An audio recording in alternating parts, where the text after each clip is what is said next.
So boys, please remember, it's very important. When you are answering cartoon questions, it is not enough to merely allude to the character's facial expressions or their body language. You have to be specific.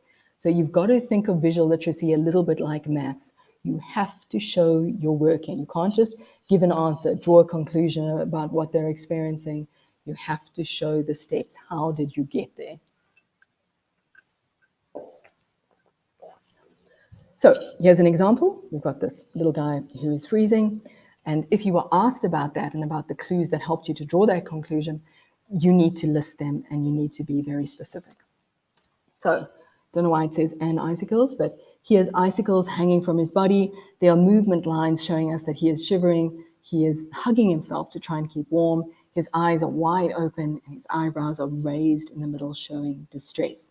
His teeth are clenched and he is turning blue. And that's the level of detail that we are expecting from you. Right now, so cartoonists often use caricature and stereotypes. So a caricature is just basically an exaggerated portrayal of some sort of a public figure. Here, I've given you an example with Neville Chamberlain. Neville Chamberlain is a British statesman. He was Prime Minister at the time of the Second World War. And he's kind of famous for not standing up to Hitler. He had a policy of appeasement. He wanted peace. And so he allowed Hitler to grow stronger. The first little image is a sketch. And then after that, you can see that different artists have drawn a caricature of him. But they've all kind of focused on the same thing. So when you are creating a character, you look at the most distinctive features that that person has. Here it's the bushy mustache, the bushy eyebrow, the big hooked nose, and that kind of fleshy, jowly neck. And they've all kind of exaggerated that feature. You need to know the difference between just a cartoon and a caricature. So we have here on the left, that's Nelson Mandela. It's a drawing, it's a cartoon of him. Whereas you can see the image on the right, then there's a distortion there. We can see those very prominent apples of his cheeks, his white hair, his small eyes, wide smile. Here's another one, Obama. First one, just a drawing, right? The second one is a caricature. His ears stick out a little bit and he's got a very sort of long, narrow jaw. And so they've exaggerated those features. Now, hopefully, boys, you can recognize every single one of these people. Now, caricatures were used at first to sort of ridicule public figures. But these days, I think people just use them because it's kind of amusing. It's very important that even though features are distorted, that the person remains recognizable. So you have to maintain a likeness or else there's no point. So next, I want to talk very quickly about stereotypes. Most of you know what a stereotype is, but when you're asked to explain it in an exam, you don't seem to have the words to do that. So you know it's about judging. You can give an example. You can see that here we've got a white guy who thinks that all Muslims are terrorists, and we've got a Muslim guy who thinks that all white people are racist. But you need to be able to describe it a little bit better. And so I think it's helpful to think of it first, to sort of sit there and say, okay, but what is it, right? And the first step is to understand that it is a way of thinking. So it is a belief, an idea, a generalization, right? It's a way of thinking. And it's a way of thinking about a person, and you haven't decided who they are based on what they've said or done. You're not concerned about their character. You have decided who they are based on the group to which they belong, right? So when you judge someone based on their group membership, then that is a stereotype. And stereotypes are usually worded with all so-and-so are whatever, right? So you might have all British people are stoic and sort of aloof. All Italians are passionate and warm. All Germans are perfectionists, methodical, whatever it might be.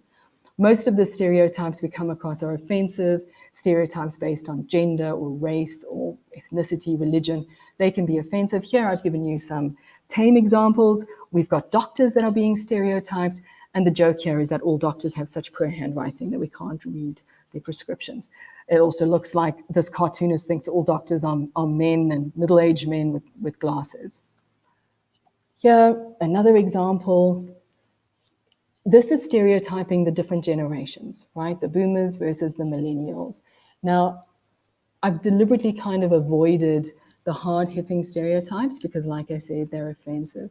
But some people believe that stereotypes can be positive, that if I attribute a positive or favorable trait to a group, then no harm done, and that's a good thing. But boys, all stereotypes are harmful. Lots of people seem to hold the belief, which is ridiculous, that all Asian people are good at maths. And you might argue, well, what's the big deal? Well, if you're Asian and you're not good at maths, can you imagine the pressure that that would create? Because there's an expectation that you can't meet. Or what happens if you are good at maths, but the reason you're good at maths is because you work. You work really hard, you put in hour after hour, and that's why you do well. And yet nobody gives you credit for the effort that you put in because it's just assumed that you're naturally that way because you're Asian. But boys, also, and perhaps most importantly, stereotypes indicate faulty thinking. So if you subscribe to a stereotype, even if it's considered a favorable, positive one, it still means that you believe that you can know a person based on the group that they belong to. And that's a very dangerous sort of slippery slope. So here we have the type of cartoon that you can expect in a test. Let's go through it very quickly. In the first frame, we have Jeremy, and he's fast asleep. And we can see that somebody out of the frame is calling him, and there's a little musical note, and that note tells us that Jeremy, it's time to get up, is delivered in a sort of sing-song way, right? It's pleasant. We can see the onomatopoeia, the tap-tap, we can see the Z, and so that we know that he's fast asleep. And as you move from frame to frame, you can see that the lettering is getting larger and larger and larger as Jeremy's mother gets more and more frustrated. We can also see we start off with a tap, then it becomes a knock, and then there's a number of knocks and a bam, and finally crash as the door opens. In the 1, 2, 3, 4, 5, 6 frame, we can see that sort of giant red lettering, 10 times bigger than other lettering. We know that she's screaming. The fact that she's right over her son with his mouth wide open, eyes wide open, suggests that she's really, really upset. In the final frame, we can see that Jeremy's mother is really angry. And the way that we know that is that there's a little cloud, right, hovering over her. We can see her eyebrows drawn in and down. We can see that she is gritting her teeth. Her mouth is turned downwards. Her hands are firmly gripping that steering wheel. And you might be asked something like, what stereotype is being subscribed to in this cartoon? And so here, it's teenagers, or the relationship between teenagers and their parents that are being stereotyped. It's helpful to phrase a stereotype as all. So we start with all. All teenagers are what? And you have to complete that thought.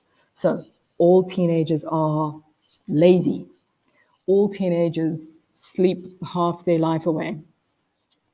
All teenagers are dependent on their parents, or are critical of their parents, or ungrateful, whatever.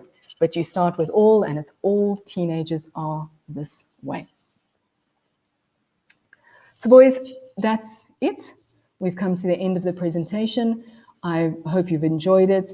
You can go and look on Google Classroom, and for tomorrow, we're going to give you a cartoon that you're going to have to analyze. So, the end.